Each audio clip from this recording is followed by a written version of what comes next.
Oke, yang kalian lihat ini adalah mie instan. Yang kalian lihat adalah mie instan. Biasa dijual dengan harga 3.500. Harganya 3.500 per biji.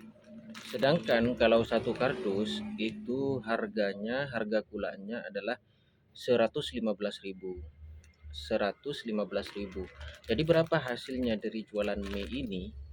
Jadi jualan mie ini bisa hasil Rp600 per biji dan juga bisa hasil 4.000 sampai 5.000 per biji. Jadi bagaimana sih konsepnya kok bisa begitu? Teorinya adalah jadi dalam position economic position itu ada dua ya untuk menjual barang itu. Bukan dua, banyak sebenarnya, yang saya akan jelaskan hanya dua.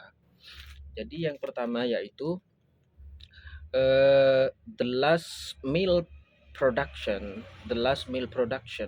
atau yang kita kenal dengan pengusaha-pengusaha kecil retail seperti warung sembako, warung kelontong, warung Madura dan semacamnya yang menjual berbagai banyak kebutuhan kehidupan, kebutuhan keseharian kita berupa makanan, mie instan dan sebagainya. Saya contohkan dengan mie instan. Kalau kita sebagai the last meal producer atau dan semacamnya yang menjadi distributor terakhir dari satu produk, ini sedikit. Untungnya sedikit. Untungnya paling kalau mie ini dijual dengan harga 3.500 dengan modal sekitar 2.800 atau dengan selisih keuntungan, selisih laba bersihnya yaitu adalah Rp600. Rp600 dengan perhitungan satu dus itu. Jadi dengan perhitungan satu kardus itu kan kalau kita kulak ke grosir itu harganya 115.000. Sedangkan satu karton atau satu kardus itu berisi 40 biji. Jualnya di harga 3.500. Kalau kita hitung berarti modalnya berapa? 115.000 dibagi 40 biji, maka akan ketemu angka 2.800. Dijual dengan harga 3.500, berarti selisihnya yaitu Rp600. Rp600 itu adalah hasilnya. Begitu kawan-kawan.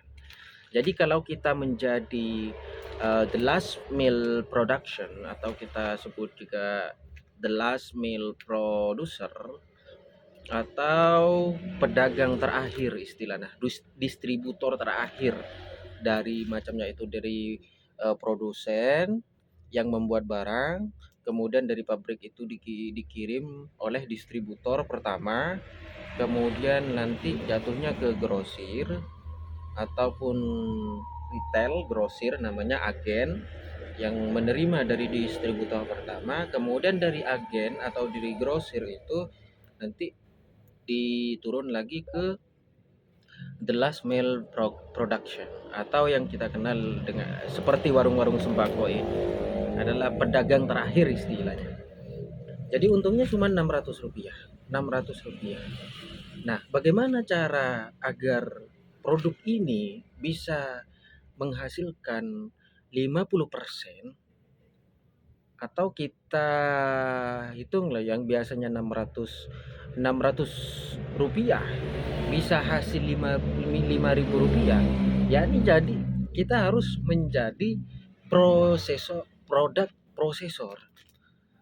atau prosesor produk, atau kita dalam bahasa Indonesia yaitu mengolah kembali produk ini menjadi makanan lain. Contohnya kita kenal sekarang yaitu produk mie, yaitu mie nyemek dan semacamnya, yang kita tambahkan dengan variasi, dengan cara masak yang berbeda, ditambahkan bumbu berbeda, ditambahkan telur dan semacamnya. Ya misalkan kita ini adalah 2.800 tadi. 2.800 satu biji. Ditambah kangkung misalkan, ditambah sawi yang harganya cuma 500, dapat ya Rp500, berarti sudah jadi anggaplah kita paskan jadi 3.000, 3.200. Ditambah telur lagi 2.000. Kalau 2.000. Paling mahal itulah 2.000. Kalau beli-beli di warung kayak gini ya, kalau langsung ke gudangnya langsung ataupun ke tempat petelurnya langsung ke kandang itu bisa murah, bisa 1.800, 1.500 seperti itu. Kita hitunglah 5.000. Kemudian kita olah lagi, kita olah. Setelah kita olah, ini bisa kita jual dengan harga 10.000. Dari 5.000 modal dijual 10.000, berarti hasilnya yaitu 5.000. Hasilnya itu 50%. Ditambah lagi dengan hasil es teh, ditambah lagi dengan bahan lain seperti jualan kerupuk dan semacamnya di tempat makannya kalian, maka ini akan menjadi berlipat ganda hasilnya dari satu produk mie instan. Seperti itu ya kawan-kawan. Jadi kesimpulannya, kita tinggal milih sekarang, tinggal milih mau jadi the last meal production atau mau jadi prosesor produk. Seperti itu. Jadi dari masing-masing posisi tadi itu memiliki rasio keuntungan yang berbeda. Kalau jadi last production paling tidak kita bisa hasil 10% atau paling sedikit 7% dari modal. Sedangkan kalau jadi